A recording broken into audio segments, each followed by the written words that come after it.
Hello, and welcome to our Fundamentals of Quantum Computing and teaching it in a much easier fashion.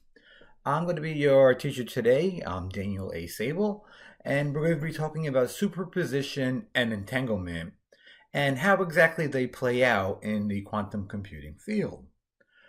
Quantum computers basically essentially harness and exploit the amazing laws of quantum mechanics, which I had said in my first video. And they use this to process information. A traditional computer uses long strings of bits and bytes, which we've spoken of, which encode either a 1 or a 0. And basically what happened is on the other hand, a quantum computer uses quantum bits, or what they call qubits. So what's the difference, you ask? Well, here we go. Well, a qubit is a quantum system that encodes the 0 and the 1 into two distinguishable quantum states. But because qubits behave quantumly, we can capitalize on the phenomenon of superposition and entanglement. It's okay to be a little bit baffled by these concepts as of right now, since we don't experience them in our day-to-day lives. It's only when you look at them at the tiniest quantum particle, like atoms, electrons, photons, and the like, that you see intriguing things like superposition and entanglement. So let's talk about superposition. And we can see here we have the classical bit, which is a 1 or a 0, and then we have a qubit. And then we have an X, Y, and Z axis on the right-hand side of the screen. And basically, superposition, it's essentially the ability of quantum systems to be in multiple states at the same time. So something can be here and there, or up and down at the same time. So in my last video, I had spoken of two pennies spinning around, where we never really could tell which state that they're in. This is the idea of superposition. You really never know which state they're in, which allows them to have a number between 0 and 1, which could be anything, and that is a very, very high number, or a low number, but it is a much faster number than what a classical bit can create. Entanglement is an extremely strong correlation that exists between quantum particles. Now let's go to the next slide. And you can see there's two particles hooked together.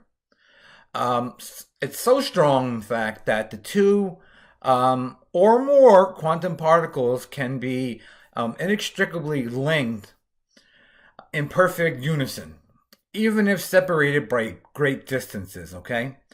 So the particles remain perfectly correlated even if separated, and they can said to be, what they do is dance almost in an instantaneous perfect unison, even when placed at opposite ends of the universe, which is pretty cool.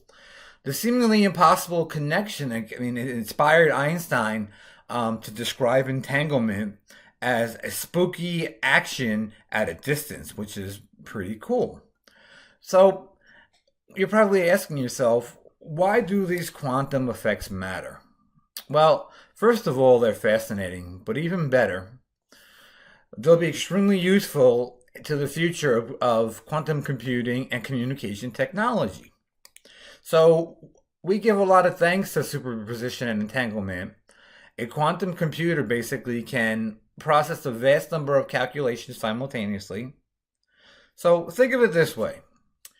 A classical computer works with ones and O's.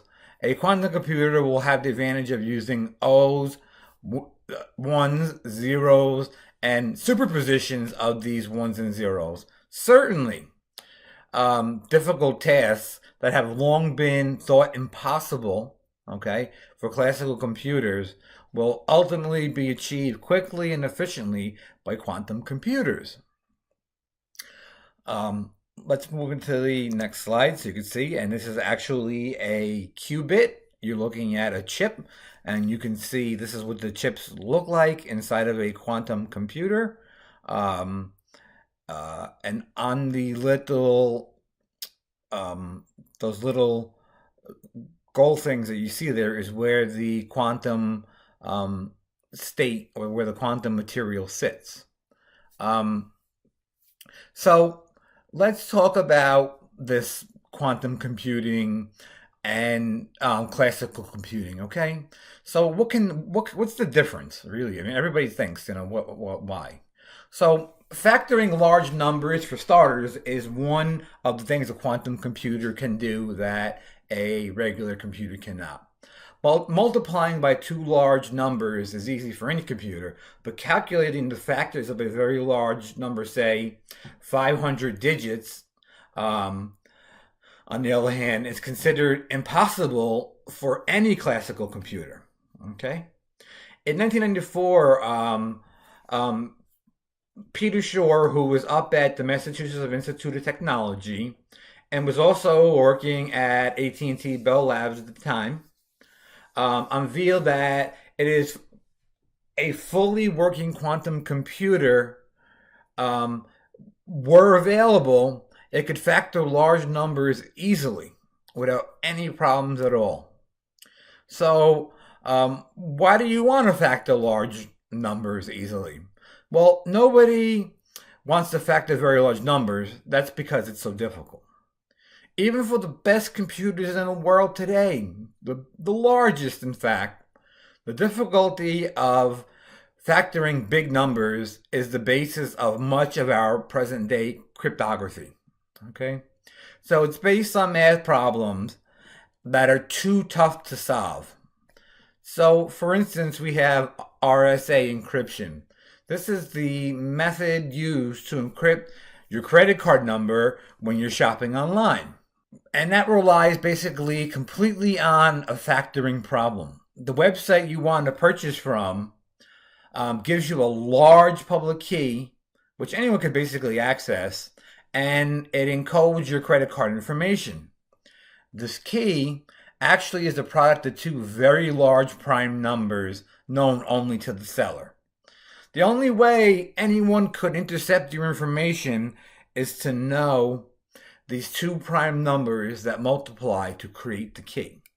Since factoring is so hard, no eavesdropper or no black hat hacker or any hacker for that matter will be able to access your credit card number and your bank's account information because of this.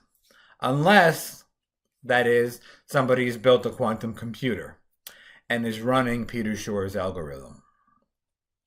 So, quantum computers will be able to hack into private data. That's not good, right? Well, you don't have to worry about that. Classical cryptography is not completely jeopardized, although certain aspects of classical cryptography would be jeopardized by quantum computing. Quantum mechanics also allows for a new type of highly secure cryptography. Let's look at a common cryptographic protocol called the one-time pad. Okay, so say party A and party B, we'll call them Alice and Bob, share a long string of random zeros and ones. The secret key. As long as they only use this key once, and they are the only ones who know this key, they can transmit a secret message such that no eavesdroppers will ever be able to decipher the message. This is quite impressive. The main difficulty with this one-time pad is the actual distribution of the security key. In the past, governments have sent people to exchange books full of random data to be used as keys. That, of course, is impractical and imperfect. This is where quantum mechanics comes in very handy once again. Quantum key distribution allows for the distribution of completely random keys at a distance. So let's now take a look at these two objects in motion.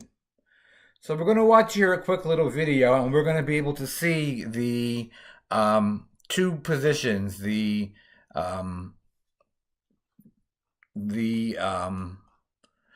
superposition and the entanglement, and how once they find their position, which is now, and then they become entangled, and they make nodes, as you can see, the little white dots all over, which are the connections between um, all of the particles.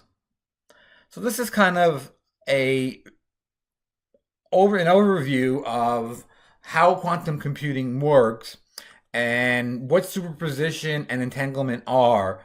And hopefully you guys realize that the of a qubit to be in multiple states at one time. Okay, and entanglement exists between two particles. Okay, so that one can tell what the other one is doing. So that's the basis of superposition and entanglement. You have uh, the ability to be in different states and the ability to connect together to one another. Again, I'm Daniel Sable. Hopefully this video was informative. Thank you. Have a great day.